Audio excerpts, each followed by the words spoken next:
11ஆம் வகுப்பு கணிதம் அலகு 2 அடிப்படை இயற்கணிதம் பயிற்சி 2.10 ஐந்தாம் கணக்கு பார்க்கிறோம். 2x + 3y ≤ 6, x + 4y ≤ 4, x ≥ 0, y ≥ 0 என்ற அசமன்பாடுகள் குறிக்கும் பகுதியை கணக்கிட சொல்லி கேட்டிருக்கு. கொடுக்கப்பட்டிருக்கக்கூடிய அசமன்பாடுகளுக்கு வரைபடம் வரையணும். வரைபடம் வரைவதற்கு புள்ளிகள் என்னான்னு கணக்கிடலாம். தீர்வுல முதல் அசமன்பாட்டை முதல்ல எடுத்துக்கிறோம். 2x + 3y ≤ 6 என்ற அசமன்பாட்டில் புள்ளிகள் கணக்கிடுவதற்காக 2x + 3y = 6ன்னு எடுத்துட்டு y மதிப்புகள் இதிலிருந்து கணக்கிடலாம். 3y இடது பக்கம் இருக்கட்டும், +2x வலதுபுறம் போகிறப்ப -2x, வகுத்தல்ல பெருக்கல்ல இருக்கக்கூடிய 3ஆனது வலதுபுறம் போகிறப்ப வகுத்தல்ல வந்துடும். அப்போ y = x மதிப்பு முதல்ல எழுதிட்டோம்னா -2x + 6/3. இரண்டு மதிப்புகளுக்குமே 3 பொதுவாக அமைகிறதுனால -2x/3 + 6/3, 1 3 3 2 3 6 கேன்சல் பண்ணிடுறோம். எனவே y = -2/3x + 2 அப்படிங்கிறத மதிப்பாக கிடைக்கும். இப்போ எக்ஸுக்கு என்னென்ன மதிப்புகள் பிரதியிடலாம் அப்படிங்கிறத பார்த்துட்டோம்னா, எக்ஸுக்கு பிரதியிடக்கூடிய மதிப்புகளானது டினாமினேட்டரில் 3 இருக்கிறதுனால 3ஆல் வகுபடக்கூடிய எண்ணாக எடுத்துக்கலாம். 0ன்னு கொடுத்துட்டோம்னா -2 பெருக்கல் -2/3 பெருக்கல் எக்ஸுங்கிறப்ப 0 ஆகிடும். அப்போ 2 மட்டும்தான் வரும். எனவே முதல் மதிப்பு 0ன்னு கொடுத்துட்டோம்னா 2 மதிப்பு. அடுத்து பார்த்துட்டோம்னா 1 இது கொடுத்து பார்த்தோம்னா -2/3ன்னு வந்துடும். -2/3 3ஆல் வகுபடாது. 2ன்னு கொடுத்தோம்னா -2 பெருக்கல் 2 -4/3 3ஆல் வகுபடாது. 3ன்னு பிரதியிட்டுட்டோம்னா -2 பெருக்கல் 3 -6ன்னு வரும். -6 3ஆல் வகுபடும். இப்போ -6/3 எனும் பொழுது மதிப்பு -2, -2 + 2 எனும் பொழுது 0 ஆகிடும். இது முதல் அசமன்பாட்டில் அமையக்கூடிய புள்ளிகள் 0, 2 மற்றும் 3, 0. இதுபோல் மற்ற அசமன்பாடுகளையும் எடுக்கிறோம். மற்ற அசமன்பாடுகளானது இரண்டாவது அசமன்பாடு x + 4y ≤ 4 புள்ளிகள் கணக்கிடுவதற்காக x + 4y = 4ன்னு எடுக்கிறோம். 4y = 4 + x வலதுபுறம் போகிறப்ப -xன்னு ஆகும். பெருக்கல்ல இருக்கக்கூடிய 4 வலதுபுறம் கொண்டு போகிறப்ப வகுத்தல்ல வந்துடும். அப்போ x மதிப்பு -x + 4ன்னு எழுதிட்டு டினாமினேட்டர் மதிப்பானது 4. இப்போ y = மதிப்பானது -x/4 + 4/4, 4 4 கேன்சல் ஆகிடுச்சுன்னா ஒரு முறை வரும். அப்போ y = மதிப்பு -x/4 + 1, -x/4 + 1. இதற்கான புள்ளிகள் கணக்கிடலாம். புள்ளிகள்னு பார்க்குறப்ப முதல் மதிப்பு வகுத்தல்ல 4 இருக்கிறதுனால எக்ஸுக்கு பிரதியிடக்கூடிய மதிப்பானது 4ஆல் வகுபடக்கூடிய எண்ணாக பிரதியிடலாம். முதல் மதிப்பு 0ன்னு பிரதியிட்டோம்னா -0/4ங்கிறது 0 ஆகிடும். அப்போ மதிப்பு 1 மட்டும்தான் வரும். எனவே எக்ஸுக்கு 0ன்னு பிரதியிடுறப்ப ஒய்யின் மதிப்பு 1. அடுத்து 4ன்னே பிரதியிட்டுக்கலாம். -4/4ங்கிறப்ப கேன்சல் ஆகிடுச்சுன்னா -1ன்னு வரும். -1 + 1ங்கிறப்ப மதிப்பு 0.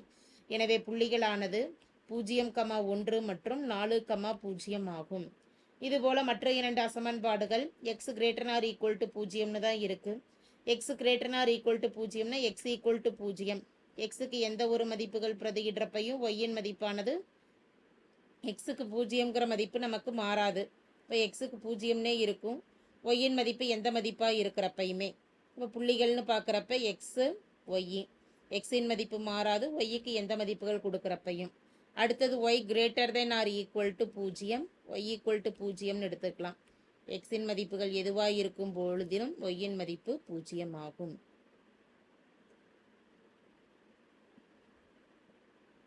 எக்ஸ் ஒய் 1 2ன்னு எந்த மதிப்பாக இருந்தாலும் 0. புள்ளிகள்னு பார்க்குறப்ப 0, 1, 0, 2. அடுத்ததில் 1, 0, 2, 0. இந்த 4 அசமன்பாடுகளிலும் அமையக்கூடிய புள்ளிகளை வரைபடத்தில் குறித்து வரைபடம் வரையலாம். வரைபடமானது ஒவ்வொரு அசமன்பாட்டின் புள்ளிகளையும் வரைபடத்தில் குறிக்கலாம். முதல் அசமன்பாட்டில் அமைந்திருக்கக்கூடிய புள்ளியானது எக்ஸுக்கு 0 எனும் பொழுது ஒய்யின் மதிப்பானது 2, 0, 2. அடுத்து 3, 0ங்கிறப்ப எக்ஸ் அச்சின் மீதே அந்த புள்ளியானது அமையும். இந்த இரண்டு புள்ளிகளையும் இணைக்கிறோம். இணைக்கிறப்ப ஒரு நேர்கோடு நமக்கு கிடைக்குது. 2x + 3y = 6 என்ற நேர்கோடு. அடுத்து x + 4y ≤ 4 என்ற அசமன்பாட்டிற்கான புள்ளிகள் 0, 1. எக்ஸுக்கு 0ங்கிறப்ப ஒய்யின் மதிப்பு 1, எக்ஸுக்கு 4 எனும் பொழுது ஒய்யின் மதிப்பு 0, 4, 0. இந்த இரு புள்ளிகளையும் இணைக்கிறோம்.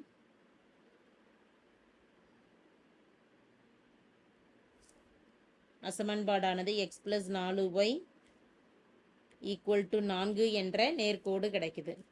அடுத்து பார்த்துட்டோம்னா x greater or equal to 0, y greater or equal to 0 அப்படின்னா பூஜ்ஜியத்தை விட அதிகமான எக்ஸ் மற்றும் ஒய்யின் மதிப்புகள் அப்படிங்கிறப்ப இரண்டுமே நமக்கு முதல் கால் பகுதியில் தான் அமையும். எக்ஸின் மதிப்பு ப்ளஸில் இருக்கிறதும் சரி, ஒய்யின் மதிப்பு ப்ளஸில் இருக்கிறதும் சரி, முதல் கால் பகுதியில் அமையக்கூடிய பகுதிகள் தான் பொதுவான பகுதியாக அமையும்.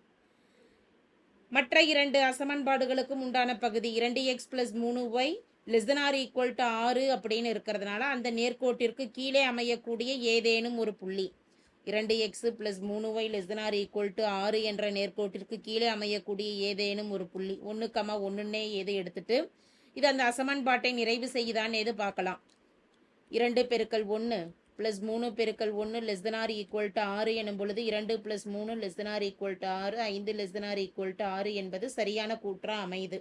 எனவே இந்த 2x + 3y = 6 என்ற நேர்கோட்டிற்கு கீழே அமையக்கூடிய முழு பகுதியுமே நமக்கு வந்துடும். அடுத்து பார்த்துட்டோம்னா மற்றொரு அசமன்பாடு x + 4y ≤ 4. இந்த நேர்கோட்டிற்கும் இந்த அசமன்பாட்டிற்கும் கீழே அமையக்கூடிய ஏதேனும் ஒரு புள்ளின்னு பார்க்குறப்ப 2,1 வரைக்கும் போகாது. 2,0 எடுத்துக்கலாம். எக்ஸ் அச்சின் மீது அமையக்கூடிய புள்ளியவே எடுக்கலாம். அப்போ 2x-க்கு 2 + 4 × 0 ≤ 4 எனும் பொழுது 2 ≤ 4 இதுவும் உண்மையான மதிப்பாக இருக்கிறதுனால இதற்கு கீழுள்ள பகுதி இந்த இந்த x + 4y = 4 என்ற நேர்கோட்டிற்கு கீழுள்ள பகுதி. அப்போ 4 அசமன்பாட்டிர்களுக்கும் பொதுவான பகுதிகளாக நமக்கு வருது அப்படின்னு பார்த்துட்டோம் அப்படின்னா இந்த பகுதி தான் நமக்கு பொதுவான பகுதியாக அமையும். 4 அசமன்பாடுகளுக்கும் பொதுவாக அமைந்துள்ள பகுதி இதுவே ஆகும். therefore தீர்வு எப்படி எழுதுவோம்? நிழலிடப்பட்ட பகுதியே 4 அசமன்பாடுகளையும் குறிக்கும் பகுதியாகும். therefore நிழலிடப்பட்ட பகுதியே தரப்பட்ட அசமன்பாடுகள் குறிக்கும்